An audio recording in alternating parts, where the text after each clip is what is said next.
You have this amazing landscape during the day. When the sun goes down, you get another amazing landscape. On a clear night in the North York Moors and the Yorkshire Dales, you can see as many as 2,000 stars in the sky, and you might even be lucky enough to see the Milky Way. How incredible must that be for children to see that for the first time?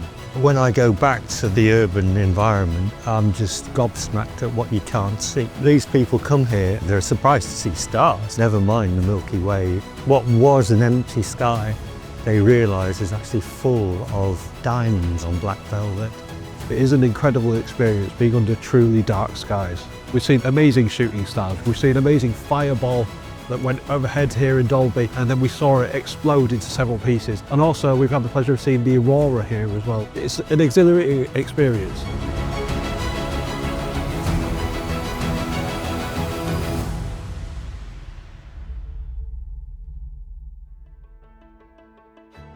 The Dark Skies Festival is just an opportunity to promote what the Yorkshire Dales and North York Moors has to offer as a dark sky reserve. It's not just about stargazing, it's about experiencing different ways of benefiting from the night sky.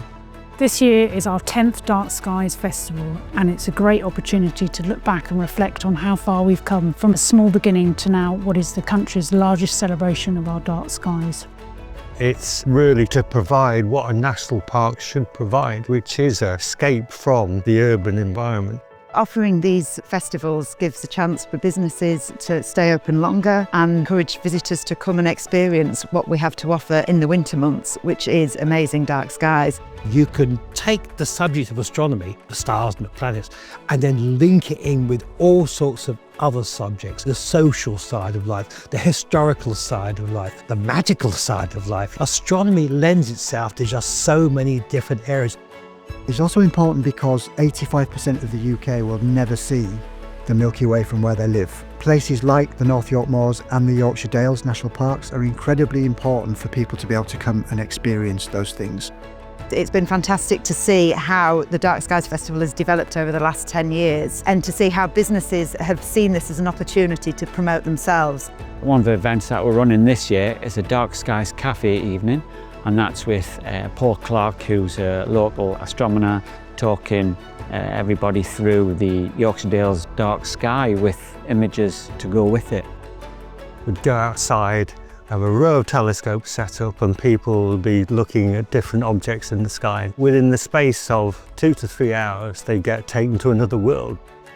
We are a cafe and a cycle business. We've been involved with the Dark Skies Festival since its beginning. We're doing a ride, shine and dine, which is for experienced mountain bikers of all ages. We are doing a Pizza Planet ride for beginners. So the children will go and do a little bit of a trail looking for planets and stars, and then they will come back and make fantastic pizzas here in the cafe. We run stargazing events in Dalby Forest in the heart of the North York Moors National Park. At our events, we like to take people on a tour of the night sky. We like to point out the stars, constellations, asterisms. When we've got our telescope set up at Jupiter or Saturn and it's their first time seeing something in the night sky through a telescope, it is really, really special seeing people's reactions.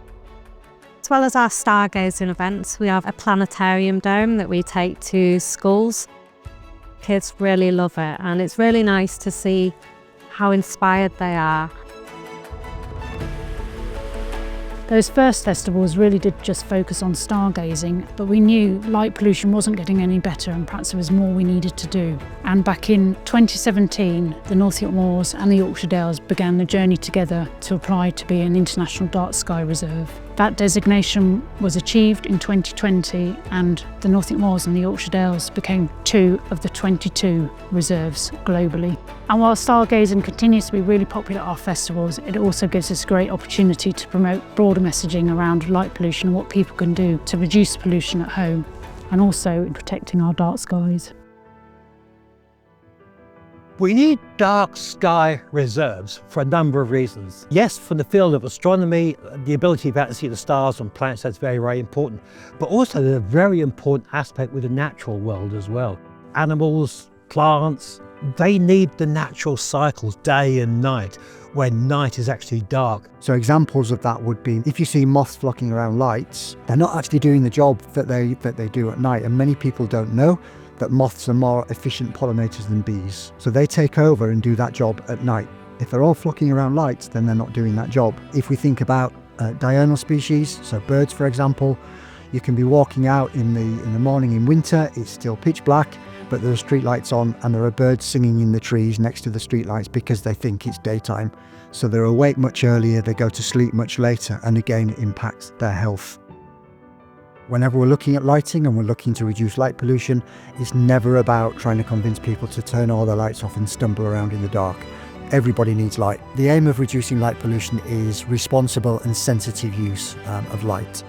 So we've recently launched our dark sky friendly community scheme. One of the communities that we've been working with is Ampleforth Abbey. What we've been doing there is working with the team to improve tranquility and reduce light pollution so that the lighting is befitting a setting such as Ampleforth Abbey. Identifying all of that lighting that is either the wrong colour temperature, it's shining up into the sky, it's causing glare and disorientation, and replacing that with really nice lighting. So it's all down lighting, it's all warm white, but it does the job that's needed. The general principles around good dark sky friendly lighting is, first of all, light only what you need, only when you need it, and at a level that's suitable to that need. People can improve and reduce light pollution irrespective of where they live in the country. We're really proud of our Dark Sky Reserve and we need to maintain that. So we have regular volunteers going out monitoring the dark skies. We have monitors that are positioned around the Yorkshire Dales to make sure that we have the standard of dark sky level that is important to maintain that reserve status. And hosting festivals and creating events is another way that we demonstrate that we are promoting our Dark Sky Reserve. We also do a lot of engagement work with schools and other community groups. It's often the first time a child will get to experience the enormity of the universe and to understand our place in that. And it often helps those children, those individuals, to go on to become our scientists of the future. It's the magic of seeing these faces of people that have never experienced dark skies before, never experienced stars, and all of a sudden being wowed. And when you live in a city, you don't get that opportunity to see that, but coming to the Yorkshire Dales and the North York Moors, you really do.